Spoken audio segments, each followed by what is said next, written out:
रामकृष्ण हरी. तुकोबारायांनी अभंग लिहिलाय, सावध झालो हरीच्या आलो जागरा. तुकोबारा एकदा म्हणत नाही की मी सावध झालो, तुकोबारा 2 वेळा म्हणतात मी सावध झालो, पुन्हा म्हणतात मी सावध झालो. पुढे सावध झालो, या संसारातून सावध झालो. कसा सावध झालो? मी हरीच्या जागराला आलो आणि त्याच्यामुळे मी सावध झालो. तुकोबारा पुढच्या चरणात काय सांगतात? पुढचं चरण कोणतं आहे?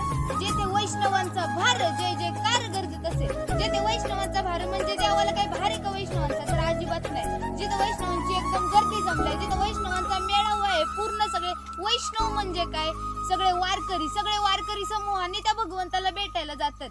आणि ते सगळे जर त्यांचा समूह झाला आणि ते एकजूट झाले तर तिथं काय होतो? जय जयकार गरजत असेल.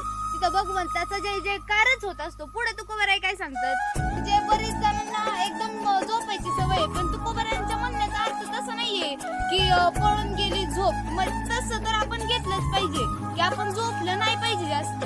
पण तुकोबाराय तरी सुद्धा पुढे सांगतात की पळून या गेली झोप. मग तुकोबारायांना आपल्याला एकच सांगायचंय की झोप पळून गेली म्हणजे आपण संसारात गुंतून ते आपलं झोपणे. आपण जाग कसं व्हायचं? तर आपण जाग झालो कशाला म्हणायचं? ज्यावेळी आपण हरीचा जागर करू, ज्यावेळी आपण भगवंताचं नामस्मरण करू, त्याला म्हणतात लोक जाग झाली. आणि जी संसारात गुंतलेली असतात ती झोपलेली असतात. आणि मग तुकोबाराय शेवटच्या चरणात काय सांगतात आपल्याला? तुकोबाराय सांगतात तुका म्हणे तया ठाया ओल छाया कृपेची.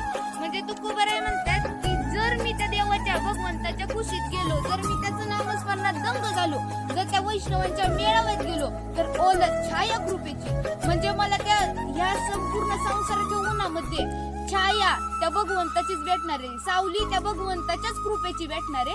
त्याच्यामुळं मी त्या भगवंताचं नामस्मरण करतोय. रामकृष्ण हरी.